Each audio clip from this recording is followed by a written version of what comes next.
There we go.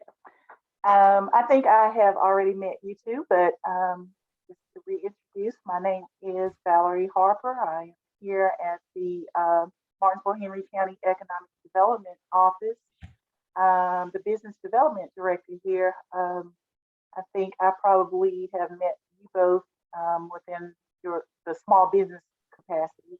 But as you well know, we do house several divisions here in our office. Business development, which incorporates small business, the traditional, and we have research, and we have tourism, all within our office. So franchising, depending on what it is you're going to, could very well be something of interest to all of our divisions. So we are glad to have you here today. We may have some more people sign on. We had several more that signed up, so hopefully they'll sign on here soon. But again, today's topic is Franchising 101. We get a lot of calls from people who are interested in purchasing into a franchise, and we don't necessarily always have the best answers for you. So we kind of turn it over to people like Rich, who have a little more experience with it. So without further ado, because there's not a lot that I can tell you about it, I'm going to turn it over to him so that we can stay on time and you can have a wonderful rest of your evening. So go ahead, Rich. You can take it on. Thank you. It's great to be here. And I just want to take just a minute to introduce myself. It's great to meet you, Cindy and Kim. Like Valerie said, my name is Rich Salon, and I'm here in Goochland, Virginia. And any chance you haven't heard of Goochland, it's in the country in between Richmond and Charlottesville. Yep, I become a country bumpkin, so I love living in the country. But currently, I'm what I refer to myself as a business ownership coach, and my company is Business Ownership Connection. I would tell you many people call me a franchise consultant, and I would tell you I'm dedicated to matching people to appropriate franchises. My role is to help identify appropriate business models and remain as the coach and the trusted advisor. And by the way, my clients do not pay me a fee. I do not accept money from my clients. And I'll talk a little bit later about what I do. I'm fortunate, I currently have referral agreements with over 500 different franchise companies. So the ones I work with are not all of them. There's almost 4,000 franchise companies, but I work with over 500 of them. I would tell you my professional purpose is helping people find career fulfillment. That's why I do what I do. People want to be happy. They want to be fulfilled. They want to find something that they're passionate about, that they're excited about, that they're fascinated about. That's my professional purpose. And I do it as a career transition coach. I also help people in their job search, and I can offer them feedback if they want to pursue consulting. And I've never charged a fee. I got into this business as a career transition coach in 2009. For those of you who remember Circuit City, I was a member of the Circuit City Corporate Human Resources team. I was named Hero of the Economy by CNN that year for helping to kickstart the career search for the 34,000 team members at Circuit City. The flattery was great. I was interviewed by a bunch of news organizations, and the flattery was okay, it was nice. But I didn't do it for me. I did it for my team members, because there was 34,000 employees who stayed with the ship trying to keep Circuit City in business.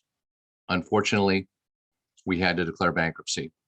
So for me, that Circuit City going out of business was tough to swallow, but It also created a second career calling for me, which is helping people with their careers, while outside of work. That's what I like to do. By the way, I'm a career HR guy. And outside of work, I would tell you I'm also a member of Rotary International, currently serving as an area governor here in Central Virginia. Rotary is 1.2 million members worldwide. We continue to make our communities and the world a better place. So anyway, I'm proud to be Rotarian, and it's great to be here. Great to be here this evening. So let's talk about our objectives for tonight's sessions. We're going to talk about a ton of topics tonight within franchising, including advantages and disadvantages. Franchise.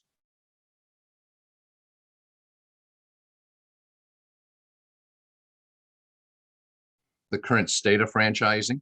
Uh-oh.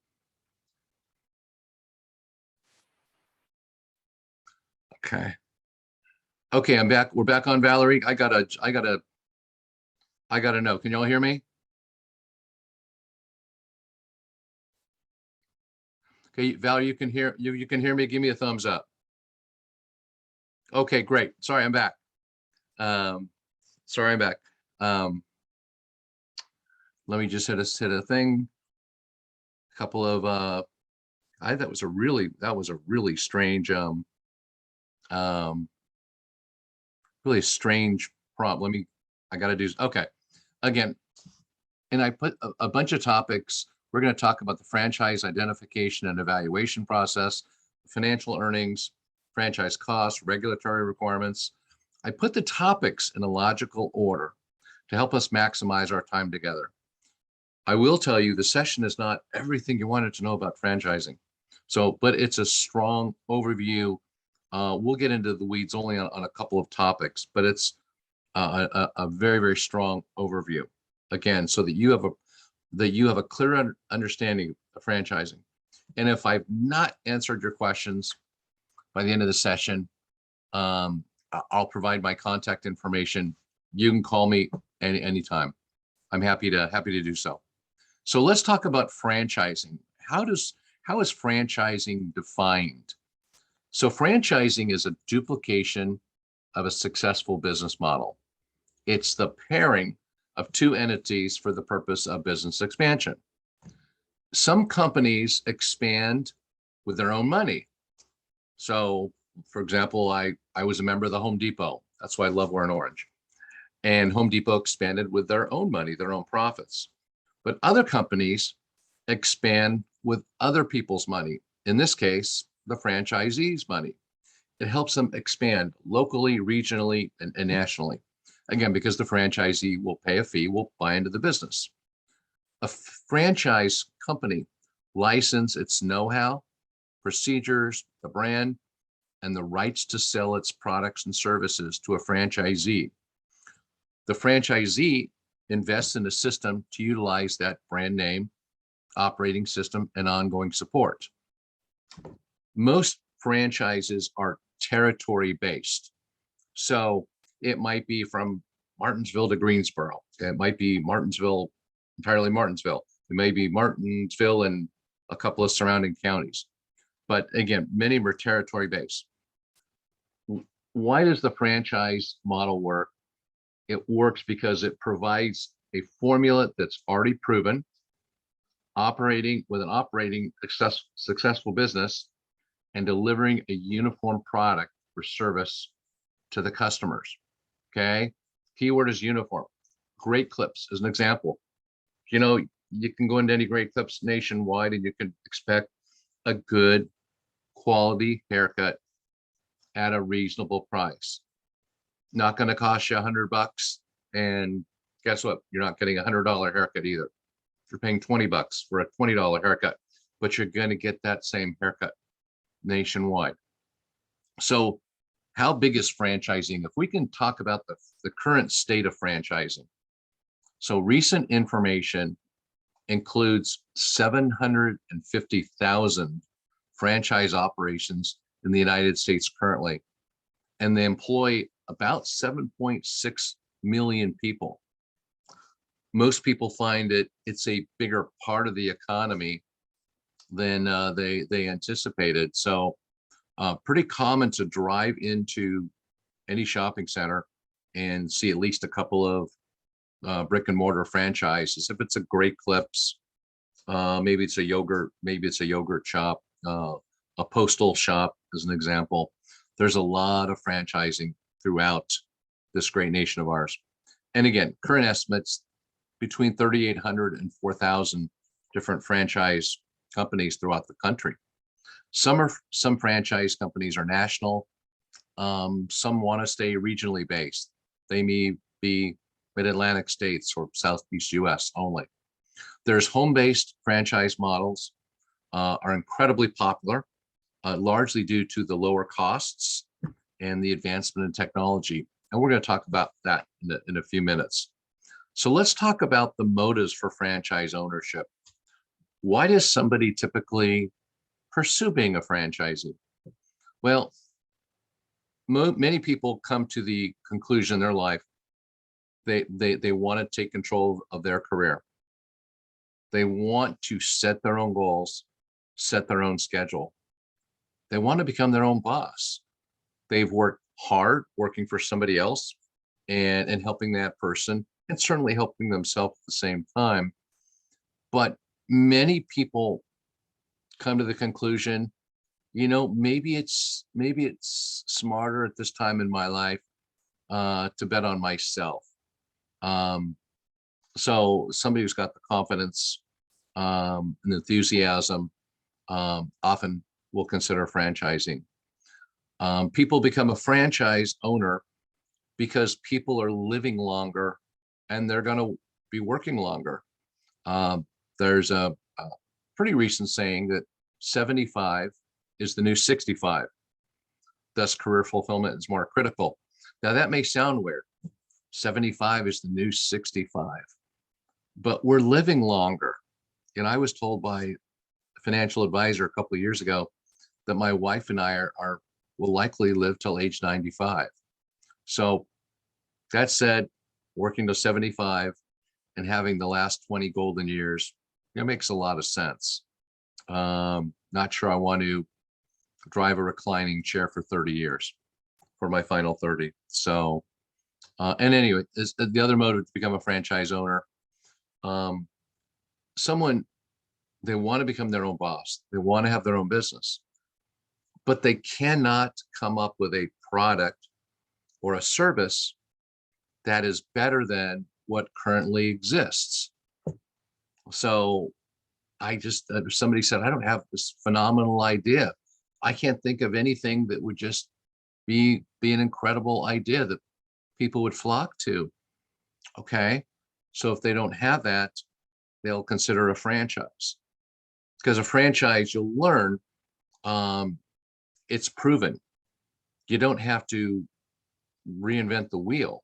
It's already got a product or service that's proven, good name recognition. It already knows how to make money. So let's roll on to the different types and categories of franchises. And I'll try not to get too far. I'll try to get too far into the into the weeds. So can you all still hear me? Hear me real well? Okay. So I've got a weird view, so I'm gonna continue.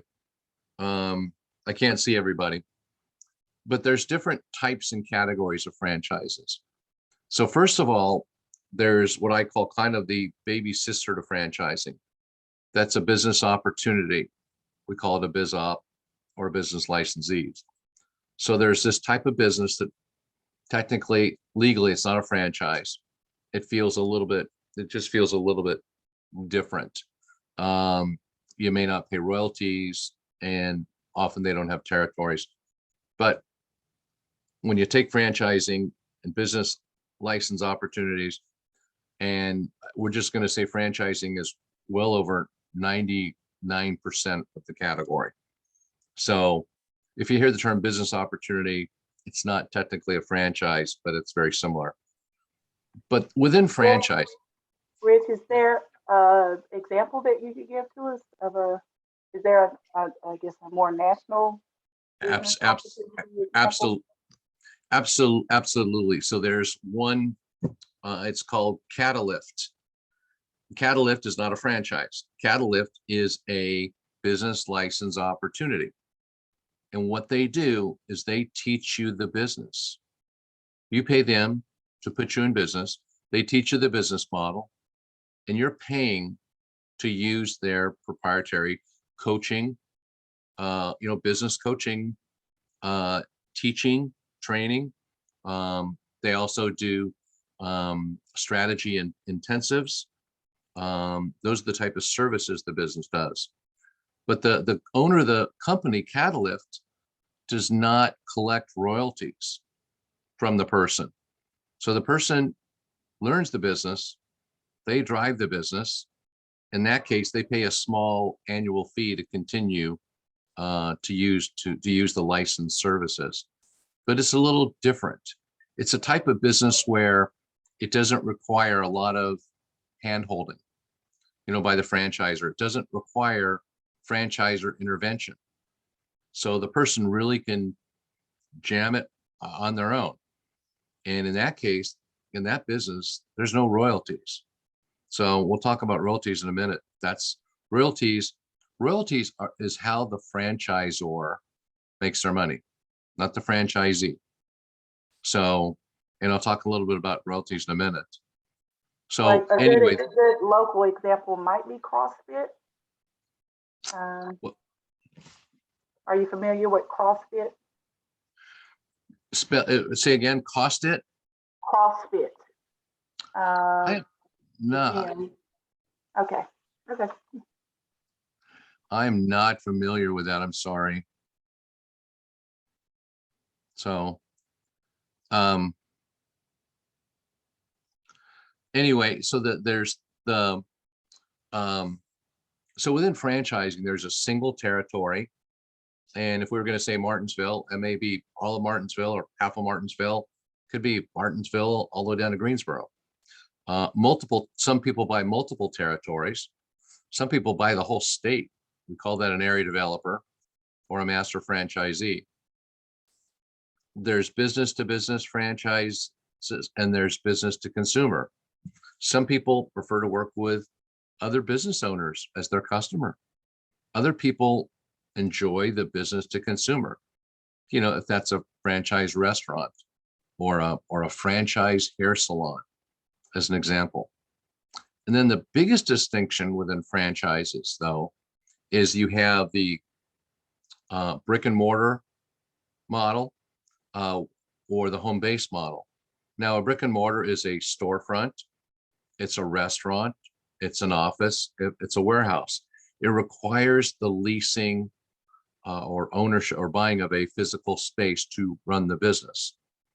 A home-based business model, they are incredibly popular these days because of the cost. They keep the costs way, way down. The home-based business model, you don't invite customers into your home. You just run it from your home. You have a home office, you have a computer, internet connection, you have a cell phone or telephone service, paper pens, and you're in business. If you want to meet somebody, meet them at a local coffee shop or a restaurant, meet them at a local networking event, go to their office. So, and again, the difference between the home base models and the brick and mortar from a cost standpoint, I would tell you they are apples and oranges. There's a big difference in price. For a person who wants a brick and mortar franchise, I don't mind saying it's typically significantly more. So, and then the types of ownership. Some people want to be that owner operator, which means they want to be swinging the hammer, as an example. Other people want to manage the business. They want to hire people that will swing that hammer. So other people just want to own it. They want to own it for their son or their daughter to run it. They want to, own it for their spouse to operate. It's called an absentee model. And then the last model is the semi-absentee. And that's where somebody is, working on it, is, checking in, might be checking in, once a week. So, and within the franchise or the franchise company, the franchise company is going to dictate if they're going to allow somebody to be an absentee owner. Some are good with it, and some say it won't work, that their franchisees have to be actively involved in the business. So again, franchising comes in all different shapes and sizes. And even the categories within franchising. I'll just give you some examples. There's home improvement franchises, senior services, to take care of our senior citizens, a variety of business services, staffing, predominantly temporary staffing services, personal care, hair care, fitness. We talked about coaching earlier, property management, pets. There's a lot of pet lovers who will buy a pet related franchise. There's education, from children's education, up through the high school students, help them prepare for college prep. And then there's cleaning services. And to give you an example, the cleaning services, you've got residential cleaning, you got commercial cleaning, you have barbecue cleaning, you have junk removal, which is in the cleaning category. You have window cleaning. So each category can get pretty detailed. With about 4,000 franchises available in our great country, somebody who wants to pursue, becoming a franchise owner, can typically find something to their liking. So, and that's the one thing I stress over and over again. Find something you're passionate about. If you're passionate about kids education, that's great. Consider it a kids education franchise. If you're not wild about it, if you're not passionate about a kids education franchise, my advice, don't pursue it. Your enthusiasm for the business, because you were the brand, you're that walking billboard for your business. And if it doesn't show that, if you don't show that you're passionate about it, you're excited about it, this is who you are, it may show in your customer and your business results. So anyway, those are just some of the types and the types and advantages of the the types of the categories of franchising. So let's roll into the advantages. And look, we're going to talk about the advantages of buying a franchise. And the next thing we're going to talk to us about is disadvantages of buying a franchise, because I don't hide it. So every occupation, every area of trying to earn a living for you and your family, every one of them has disadvantages, and that includes franchising. But let's talk about some of the advantages of being a franchisee. So many things are already proven. You've got a brand name with its recognition. It's a profitable business model. These companies don't expand and expand their company due to unprofitable franchises. No, that's the attraction. That's the attraction, is buying something that makes money. These franchises have structure, so you don't have to, figure out how to do this and how to do that. They have training. I think most importantly, it's that partnership. The partnership with the people from the franchise staff and the franchise company owner. They have the know-how, they know how to operate that type of business. And you're going to leverage, their strengths, their knowledge. So to help you become successful. Because again, the franchise company doesn't start making money until you, their franchisee, starts making money. So you generate income. They'll take a small percentage of that. They're called royalty payments, and that's how they make money.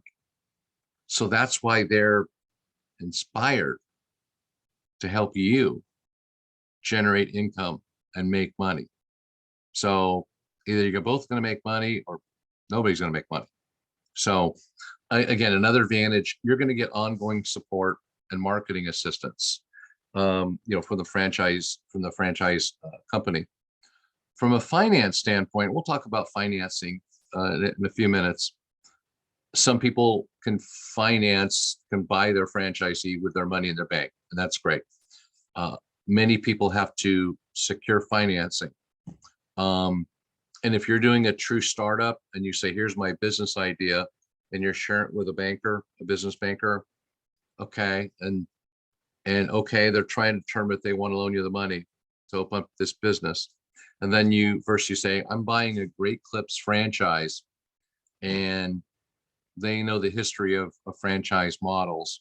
So it's been said many times, for somebody to obtain, it can be easier to obtain financing loans for a franchise versus a true startup. So another advantage is the growth and opportunity. You may start out with a single territory. Say it's the Martinsville area. That's the territory. You open it up, and 2 years later, you want to open up another. So you take the territory from Martinsville to Greensboro, or you want to take the northern portion of Greensboro, or whatever. So you can open up additional territories to help grow your business. Again, franchising can provide business leveraging power and volume purchasing. The franchising really offers the independence of being a small business ownership, but you're supported by the benefits of a big business network. So that Great Clips owner, as an example, they're buying products, hair care products, or products to run their store, and that might be cleaning products, things like that. But they can buy it in bulk. They can buy it in such incredible volume that could lower the unit costs for their franchisees. So again, it kind of offers the best of both worlds, independence, but you can leverage your buying power. Some people ask, well, I'd have to have experience in this industry to become a franchisee. Typically, no experience required. Many franchise companies want to train you to, frankly, do it their way. So because their way is proven. And so no experience required, that's fine. We're going to train you. We're going to teach you the business. So it does provide the ability to start a whole new career, something you've never done before. So we use the term business in a box. It is designed to be turnkey.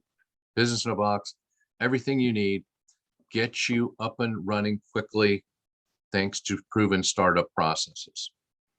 Okay, now I'm going to do the flip side, some of the disadvantages of buying a franchise. Again, I don't hide it. Restrictions on creativity. You must uphold the brand guidelines and processes.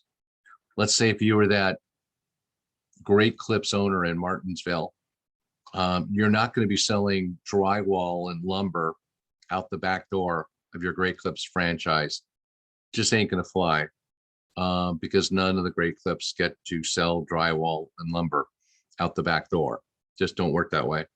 So because the customer experience is expected to be the same nationwide. The customer doesn't care if they're in Martinsville, Virginia, or Hoboken, New Jersey. Don't matter. The customer expects the same identical experience. So if somebody said themselves, wow, No, I got to have complete creativity, complete ability to make major changes. If I want to turn the store from red to green, I need the ability to do that. Well, if that's important to them, franchising may not be right for them, because then again, it's got to have the same look and feel of all the other franchises within the model. Royalty payments and other fees are mandated by the franchisor. So royalty payments are typically, in my experience, between 5 and 9%, typically of gross. And you may have to buy into the advertising and marketing fund, possibly a technology fee, if that's $200 a month or whatever it is. But the franchise will dictate that. Again, they do it for a reason. They're trying to make sure everybody has the same high quality. They're taking less to chance. So, and kind of like a job, anybody employed by a company can get fired. Okay, well, termination. Well, termination of the franchise for non-compliance is always a possibility. Like that Great Clips owner who decides to sell drywall and lumber out the back door. Yeah, it's probably going to lose their shop. Okay, Great Clips corporate learns that, they're probably going to pull the plug on you and you'll probably stop operating. So again, it's possible. The duration of the franchise, it's not indefinite. It's not for life. They typically come with 10-year renewals, sometimes 15-year renewals.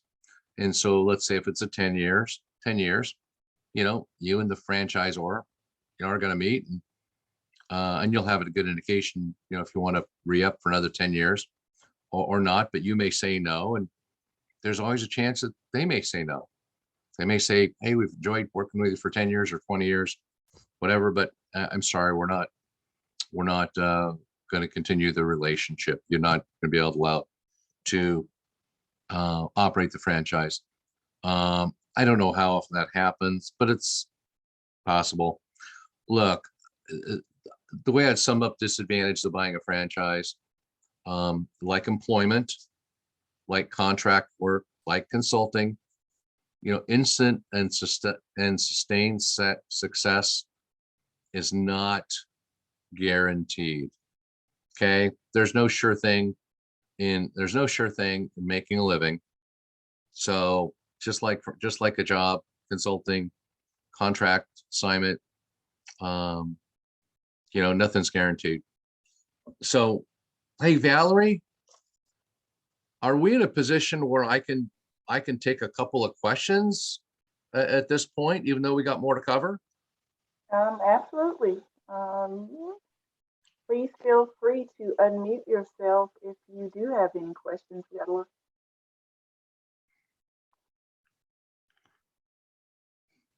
And I still have a lot of juicy information to share with y'all. So, but I just wanted to kind of come up for breath and see if there was any burning questions that y'all had based on what we've talked about so far. And it's okay. It's okay if there's no questions. We're going back to the action. So let's talk about the identification process. So let's say by this time you said, yeah, I think the franchising thing could work for me. Okay. The key again is finding the one. What you're going to be passionate about. Here's some of the factors that most people look at. They look at the category and subcategories that excite them based on their hobbies. Somebody may be a hair enthusiast. They may be a food enthusiast. If they're a food enthusiast, they might look at a bakery or a restaurant. If they're a hair enthusiast, they might consider, a hair salon. If they're a home improvement person, they like tinkering around the house and repairing stuff and improving stuff. Well, they might look at a home improvement business. Okay. Some people want to use their business skills that they've developed to run their franchise. And if that's marketing, sales, operations, customer service, information technology, human resources, some people look for franchises that where they can use their skills. They'll also, most importantly, and I require all my candidates to rank this for me, 1, 2, 3. They have to tell me what's most important. Is it income, which is the ability to make money now and sustain and continue to make money to afford their lifestyle? That's important. Or is it the lifestyle? They say, I really want a weekday franchise that I can operate, like, 8 to 5. I don't want nights and weekends, because that's when I do my family things. Okay. So is that number one? Or is it equity? Some people will think long term. One of the nice things about a franchise is it's a business. And when you're ready to stop doing the business, the idea is to sell it. You've built it up. You have a good customer base, customer loyalty, good brand recognition. So instead of just closing the door and say, thanks for the memories, sell it. We call that equity. So everybody who's pursuing franchising really needs to identify what's important to them, what's most important. Again, hobbies, what's important to business skills, their strengths. Some people love direct sales, knocking on doors, calling people, going to networking meetings, shaking hands, kissing babies. That's great. Many people are not used to that and are not comfortable with it. So they'll look for a franchise business that is dependent on advertising. If that's internet advertising, it's radio advertising, whatever type of advertising. Some of these franchisors actually have call centers where potential customers call in and say, yeah, I'm looking for services here and there. And they'll route the call to the franchisee in Minneapolis, Minnesota. So that's part of it as well. And then there's the home base versus the brick and mortar. I've had clients tell me, Rich, I have to do a brick and mortar. And because I have to leave the house and get out of my car and walk into my place of business, that's the only way I can work. I cannot work from home, Rich. And I say, that's fine. We'll find something for you. Not a question. And then I warn them it's going to cost them more than a home-based business. Other people say, I can do a home-based business. I like being home. Heck, I like to jump on the lawn tractor, 5 o'clock every afternoon after I get off work. Just knock off 5 minutes early and jump on the lawn tractor. Home-based works for me. I'll drive to Panera to meet somebody if I need to meet them. So those are considerations. And then the last consideration people really need to take a look at, do they want to hire people to work for them? I've had clients say, no way, Rich. Find me a business where I don't have to hire anybody. I can do it all myself. Fine. A lot of businesses, you can do everything yourself. Chief cook and bottle washer. There's other franchises. No, the model's going to dictate that you may hire one person immediately to get it off the ground. So if they're doing the administration and you're out there developing the business. So have to ask yourself how you feel about hiring people. Okay. That's part of the identification purpose in finding the one. Okay. So you have some ideas, you've done some soul searching, you have a good idea of what you want.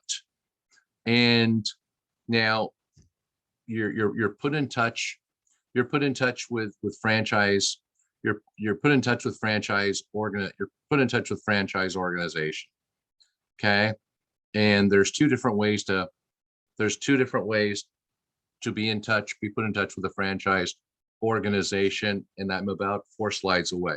So hold that thought.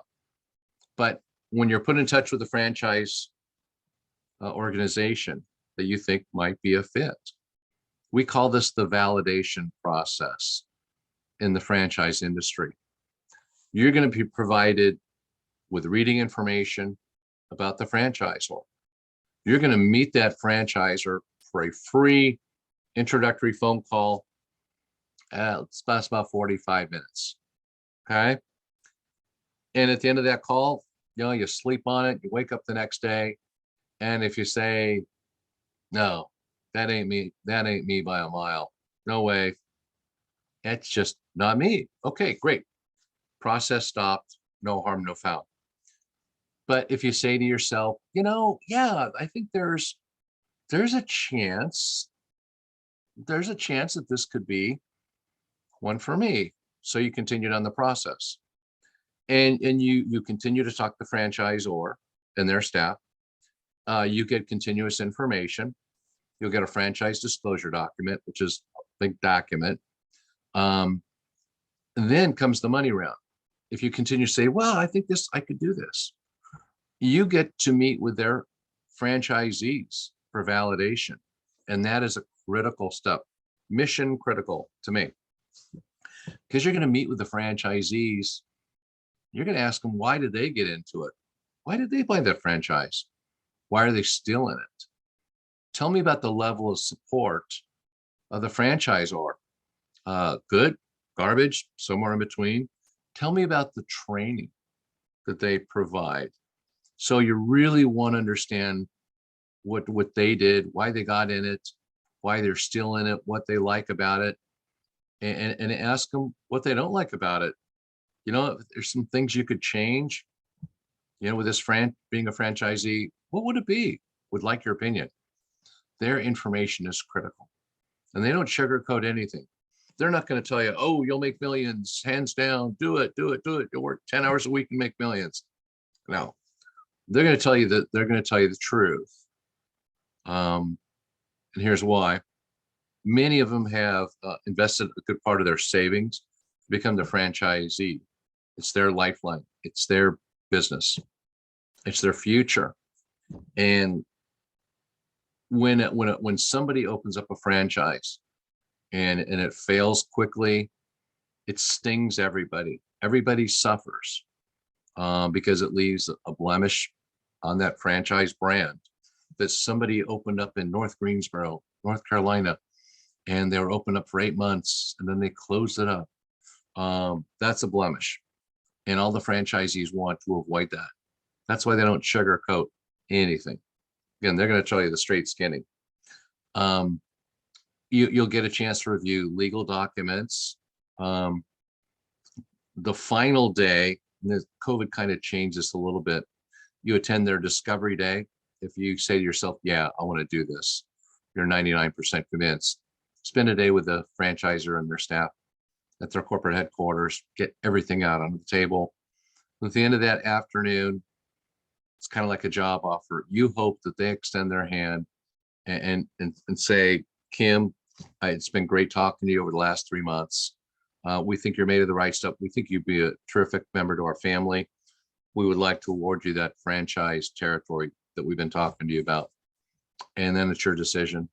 So, and you may have a franchise attorney at your choice, your expense, review franchise documents. I think it's always a good idea because it's a significant purchase. And by that time, you've started to see yourself, in the business. You've probably done a lot of research about the local territory, found out the competitors, understand the need. And then it's time for you to, all systems are a go, sign on the dotted line, sign the franchise documents, pay the franchise fee required, and then schedule training, and then be congratulated as their new franchisee. The time period that typically takes about 11 or 12 weeks. The fastest I've ever seen it done is in 6 weeks. And that's the stars just aligned. It was just very weird. It aligned very, very quickly. And but typically it's an 11, 12 week review period, and you're checking out the franchisee, checking out the franchisor, I'm sorry, and you're seeing yourself, but it's really a big reflection time because it's a big decision. Typically, it's not as much as you pay for your house, but it's clearly more than you typically pay for your a car.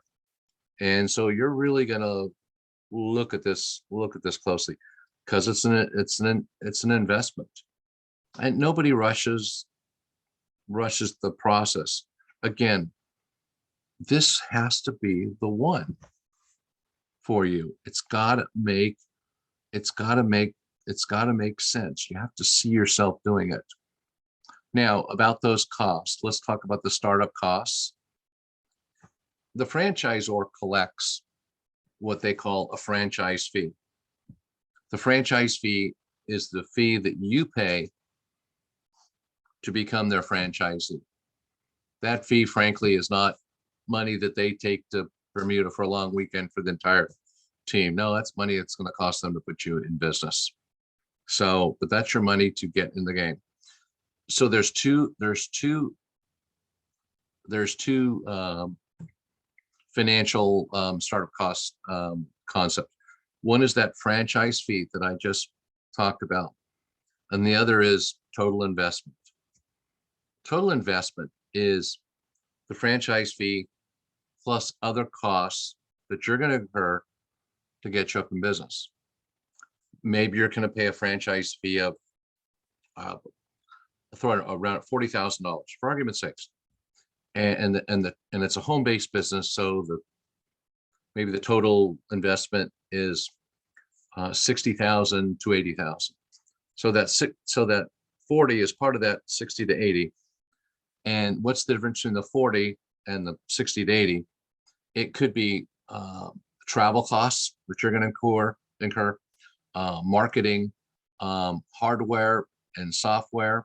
You already got a good high-grade computer. Great. Cross that off the list. Insurance, it might be licensing, it might be grand opening. Some franchisors will tell you that, yeah, it's in that example, 60 to 80, because we want you to hold back $10,000 just in case you need it following your grand opening, just in case you need an additional marketing push after your grand opening of your business. So, okay, if you need it, it's there. If you don't spend it, it's there, still there. So anyway, so those are the startup costs. Again, what are you paying for? You're paying for their know-how, their knowledge, their brand, their proven operating system, their proven way to make money, and their ongoing support and relationship to help you become successful. So that's what the startup cost is used for. Now, the financial requirements. So franchise companies want to be leery. They want to protect their brand. So in protecting their brand, they want people they feel can to have the meet financial requirements, become their franchisee. If a franchise cost, $60,000 to $80,000, for argument's sake, and they talk to somebody who has, $10,000 to their name, they're probably going to say, no, that's not going to fly. The person who only has $10,000 to their name probably is not going to get $70,000 for financing. So it's not somebody who should become our franchisee. So what do they ask for? When the time is right, they're going to ask for what is your net worth, which is your assets minus your liabilities, your total net worth. Okay, because they're going to have net worth guidelines. They're going to have minimum net worth requirements, and liquid capital. That's money you have available to spend now, and that could be cash, savings, stocks, bonds, 401k, retirement. Money you have access to now. Many of will ask that. And almost all of them will require a reasonable credit score. I'm sorry, better than average credit score. They often look for a credit score of 680 or higher.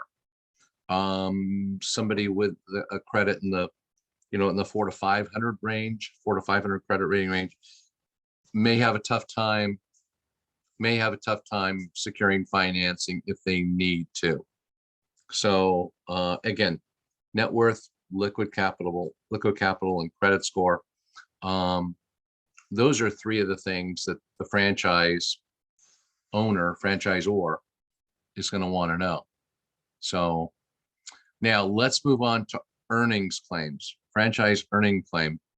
One of the most popular question is, wow, I wonder how much that franchise can make, how much money it can make. That's a great question. It's a natural question. In the franchise business, we call these earnings claims, what the franchisor would share with you about how much money its franchisees make. We call it the financial performance representations. And in every franchise disclosure document, and I'll talk about that in a minute, there's what we call the item 19. Many franchise organizations will provide information. Our top 25% of our franchisors made this money on average over the last 3 years. And the group representing the 25th to 50th percentile made this on average in the last 3 years. Those are just some examples. It could be a complex matrix of information. But here's the reality. I'll be honest with you, I don't hide this. Many franchise organizations do not offer any financial performance representations in their item 19 on this franchise disclosure document. Why don't they offer any financial representations, like how much their franchisees make? Unfortunately, we live in a litigious society, and many people like to sue others for the sake of suing others. And so they want to be just doubly cautious that they're not misleading you when you become an interest in their franchise. So they want to be upfront. They say there's no guarantees, like employment, a job, like consulting, like contract work. There's no guarantees. In franchising, there's no guarantees. So they're just being very, very conservative. So anyway, it's just one of the things you have to, you'll have to come to grips with if you have a meet with a franchisor and you love their model and everything they're doing, but they're not willing to disclose any financial performance information. It's all part of the selection, evaluation process. But again, what's critical? Put the money aside. Find the franchise that excites you to own and operate. So if a franchise said, yeah, if they provide financial information and said, wow, the average franchisee makes 3 times more than I've ever made in my career. Holy Toledo, that's the one for me. Look, unless you're excited about the model and the category, you may not be able to knock it out of the park to make that money, to make your business that successful. And I can't suggest strongly enough what's critical. You first find the franchise or find the category, the type, and then the franchise that excites you to own and operate. So again, like employment and consulting careers, your financial performance is typically a combination of many factors. Okay. Now, I touched a little bit about on funding. Here's options for people who want to consider franchising. Some people say I want to use a portion of my personal holdings, my bank account, my savings, my stock, whatever it is. I just sold my rental property. Okay, whatever. Um, Personal holdings is one option. It's obviously the easiest. Many people will go into partnership. Hit up that rich uncle, their cousin, their brother, their sister. Their business partners. Go in as a partnership. So where's the money come to invest in the franchise? It's coming half from me and half from my sister. We're going to run it together and we're going to knock it out of the park. And we're going to share the profits. Okay, great. But there's also local banks who know you, want to keep you as a customer. And they know your level of integrity. You're a good customer. You're a loyal customer. That could help you get money funding out of a local bank. And then lastly, there are some national funding sources who specialize in funding franchises. So there's about 4 or 5 of them that's their bread and butter. They fund franchisees. They know the business. And then there's always the Small Business Administration, which is a branch of our federal government. Sometimes you can use them for a startup. Excuse me. There will be other times where they may not loan you for a startup, but they say come back in 2 years after being successful in the business in 2 years, and let's talk about getting extra money. Again, all possibilities. So there's multiple funding franchise funding options. So now how to contact the franchisors. So there's about 4,000 different franchise companies. Holy Hannah, where do I start? Well, you can start looking on the internet and figuring out their phone number and dial on the phone and talk to them. Okay. And yeah, you should be able to get somebody on the line that's I'd like to learn more about your franchise. Weeding through 4,000 to do that. So that's one option. And the other option is to use what I call a business ownership coach or a franchise consultant. Not typically, that person is not typically paid for by the candidate. They're paid for by the franchisor. That's the model I'll tell you I use. I accept the money from the franchisors. I do not accept money from the client, my clients, the people that I volunteer to work with. So me getting money from the franchise company is fine with me. Why do people use me? Well, first of all, it's free. Doesn't cost them a nickel. And if you go directly to a franchisor or going through a franchise consultant, the price is the same to the T, to the nickel. The price is always the price. Franchising is heavily regulated.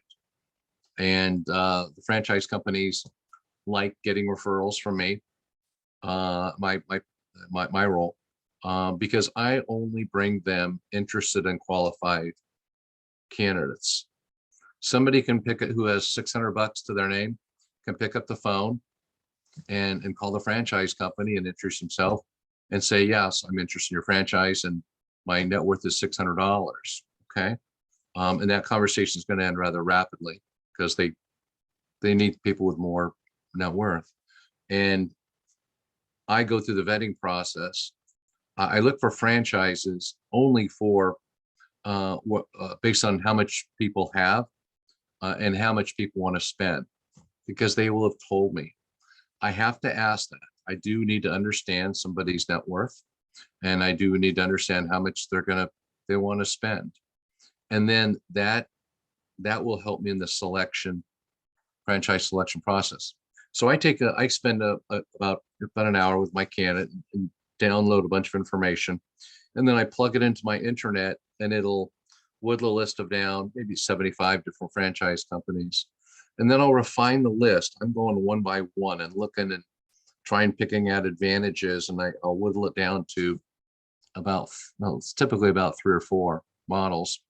that they would be interested in based on the category, based on the price, based on their financial backing, financial package. And anyway, and then I will call the franchise company and I will say, I'm doing a territory check for my client, Susie Jean Taylor. She lives in Winnemucca, Nevada. I work with people nationwide, by the way. And Susie Jean is qualified. She's interested in your category. What territory do you have in Winnemucca, Nevada? And they'll say, Rich, wide open, good to go. Or Rich, sorry, sold out. Or Rich, we can't get her in Winnemucca, but we can get her in Carson City. See if she would like to consider Carson City. Okay. And so anyway, so that's an example. And so a coach guides the client through the process. Never doesn't take money from the client. I mean, frankly, my job is to hold my client accountable to what's important to them, not what's important to me, because they would have already told me what's important to them. Remember, I'm going to ask them, and you always need to ask yourself, what's most important to you? Rank these 1, 2, 3: income, lifestyle, and equity. And I'll tell my client, how was your conversation with Jimmy, the franchisor, yesterday? Oh, went good. Okay. You were going to validate this, this, and this, because this was important to you. Did you get that information? You didn't get it? Okay. I'm going to ask you to go back to Jimmy. Call Jimmy in the next few days. Just tell him, hey, you weren't clear on a couple things, and get clarity. Don't move forward on something that doesn't make sense. It's got to feel good. It's got to feel right. And as the business ownership coach, that's my job. Okay. I'm not doing this webinar to sell me. And I want to be very clear. I help people nationwide. Yes, I save them time and I save them money and I save them a lot of aggravation versus having to go direct every single franchisor until they find the one. Again, my purpose is career fulfillment, helping people find career fulfillment. And I met a lot of people who contact me and say, I just learned about you. I've been calling franchisors for 2 years and I haven't found the one yet.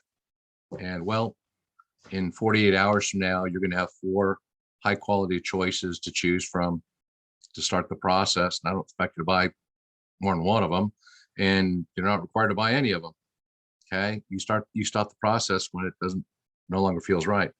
But anyway, so the net is, people become franchisees by contacting the franchisee direct, or they call they call a person like myself, and who happily walks them through the process. I've got one more slide, and then we can do question and answer. And I want to tell you that the franchising is heavily regulated. Okay, they're regulated so that somebody's not selling you something that they're not clearly representing. It's heavily regulated. You, as an interested franchisee, early in the process, you receive a very, very large document. It could be 150 to 200 pages. It's called the Franchise Disclosure Document, or FDD. It follows federal guidelines, includes 23 required disclosure items, including history of the franchisor, the costs, franchisees' renewal terms, financial performance statements, again, for those who provide them, or some don't, and also the franchisor's financial statements. I think if any of us wants to pursue a franchisor, we want to make sure their units are running, are profitable, but we also want to make sure that the franchisor is running a profitable business. So if they're losing money as a corporation, it might be a little bit of a warning signal that maybe they're not the best business people to climb into bed with. So anyway, so I've thrown a ton of information, to y'all. Great meeting fellow Virginians, and I ain't ready to hang up the phone line, but that's the information I wanted to share with you. And again, there's franchising is a big business nationwide. Last numbers I saw was 750,000 franchise operations, also employing about 7.6 million people. Many of them don't. So, and if you want to put my contact information up at the last slide, Valerie, you're welcome to do so. Because I realize somebody might have to scoot. I'm here to help. But anyway, what questions can I answer from anybody?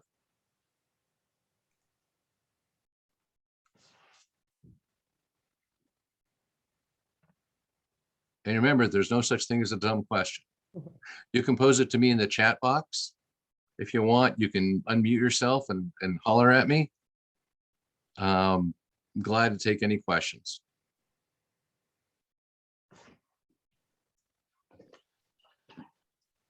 Hi, my name is Kim. I don't really have any questions. I was utilizing this as an informative session, and I want to say thank you. I appreciate it. Kim, this has been my pleasure. Again, my purpose in life, and look, I hope everybody's found their purpose in life. My purpose in life is helping people find career fulfillment. And if that's through a job, if it's through consulting, being a contract worker, or being a business owner, a startup business owner, or a franchise business owner, I just want the best for best for everybody. And I'm always happy to offer my insights. Thank Hi, Rich. you. I'm sorry, Kim. Hi, Kim.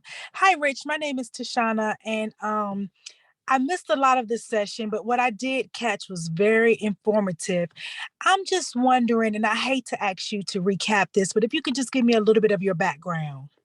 Yes, so I'm a human resources professional Oh, by wow. trade. Can you see that the license plate in the background behind me? So I have a long-standing nickname. It's Rich the HR guy. True story.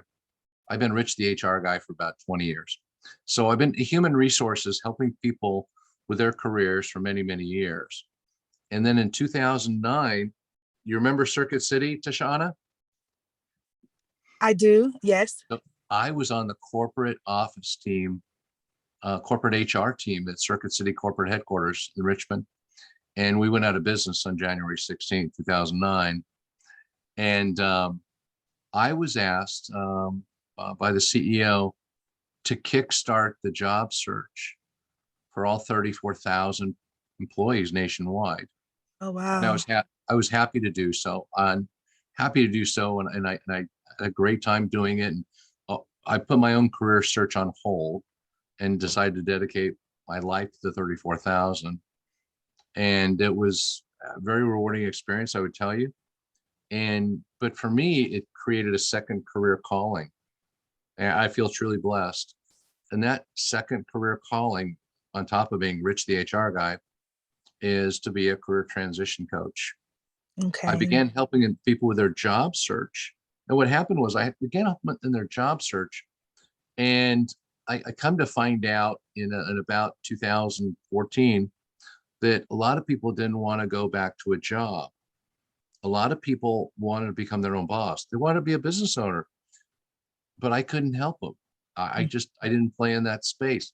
I literally had to put my hands up. I cannot help you become a business owner. I cannot help you become your own boss. I know it's cold out there. Yeah. So I changed that. So I became a business ownership coach, and I continue to have referral agreements with over 500 companies, so that when anybody wants to explore being their Did you own get to boss, meet? then I Randall can Adams? take care of them. enjoyed that. He's a real nice guy. Oh, good. Then I can take care of them. So anyway, that's a little about me. And thanks for asking. Absolutely. It's my pleasure. I've been interested in, and I have been looking into becoming a franchise owner of something. Like you said, there's so many. So I've been looking at things that kind of spike my interest. And I'm actually interested in becoming a franchisor. So I'm going to email you and maybe we can talk in more details about things and just see if we can connect and possibly move forward on some opportunities. I would be happy. I would be happy to it. I would look forward to it. Do you see my email on the address on the screen? Yes, and I screenshot it, so I have it. Excellent, excellent. Yes, let's chat. I'm fascinated with people wanting getting ahead in business ownership. Look, I'm not anti-employment. I'm not. Employment has provided terrific long career for myself, for so many of my family and friends. But I would also tell you, I admire people that are willing to step out occasionally and take a little bit of a chance to become their own boss. And I would tell you, people that I've seen who've done their own thing have flourished. They Mhm. enjoy the freedom and the flexibility, make their own schedules, make their own goals. Their compensation is controlled by them and Mhm. not somebody else. So there's certainly some advantages. Well, thank you. I look forward to helping you. Yes.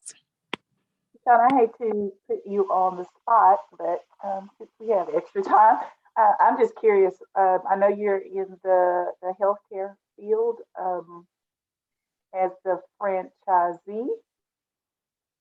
Were you still looking? Is that what area you were looking to maybe um, purchase a franchise? Still in the So medical field? actually, I'm looking to move into a different field, but I'm looking to franchise my home healthcare agency. Mhm. So, but I'm looking to do different things at this point. I've been in healthcare for almost 20 years and I just want to try something different. I'm 45 now and I just want to try something different. I love healthcare and that's where I've kind of always been. So I was looking to franchise Prince Charles Home Healthcare and just looking for additional opportunities for me to grow in other areas. Thank I you. hope I answered your question. Yeah, you did. You did. Okay, okay. I was just curious, and since we had a little extra time. Absolutely. What else can I ask? And Tashawn, if you with is there's what we did talk about, one of the earlier topics, after my introduction was, the magnitude of franchising and the current state of franchising. People become a franchise owner to take control of their own career, and they want to do their own thing. And a lot of people also realize that they're going to be earning a living till into their 70s will become more Mhm. commonplace. That sounds weird on the surface. It's like, wait a minute, not retiring at 65. Well, 75 is actually the new 65. And that's because it's going to be common for people to live into their 90s. Exactly. And Yeah. so, yeah, somebody, 20 years ago is going to live to 85. Well, yeah, their body would probably tell them to knock off at 65, take the last 20 years off. But we live in a whole new world. The advancement of medicine Hmm. is absolutely amazing. People are living longer, healthier, more energetic lives. And I'll tell you, my wife would shoot me if I retired at 65. I got way too much energy. I drive her crazy, and I'd probably drive others crazy along the way. And I'm confident when I'm 65, I will still have a ton to offer people. I'm convinced. So yep, I'll be one of those people into the 70s easily. You might have to throw me off. You might have to throw me out at 80.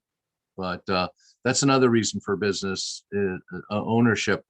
If you're going to work in your later years, in my opinion, just my opinion, I think you deserve to do what you absolutely love to do. So, and if that's getting more control of your life, I think it's well deserved.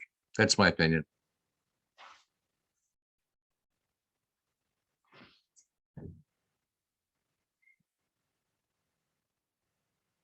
So I'm here for y'all. If you have any other questions, and Valerie's gonna kick me off last. So I'm happy to help. Well, assuming that Cindy doesn't have any questions and Tashana has asked hers, I guess we can wrap it up. And I thank you all for joining on. Again, I think we were supposed to have quite a few more people, but I think hopefully it was good for those of you who did attend. Rich, you did an excellent job of presenting the information. I hope that that you can make some connections with the folks who did tune in. If anybody needs any information from us here at the EDC, or if you lose Rich's contact information for any reason, just reach out to me and I will certainly share that with you. But unless anybody else has anything else pressing, I guess we'll just wrap it up and you can enjoy the rest of your evening. Terrific. It's been a pleasure meeting each of you, and call me when I can help. And I wish each of you all the best. Great to meet you. Thank you. Great job, Rich. All right. Thanks, everybody. Bye. All right. Bye-bye.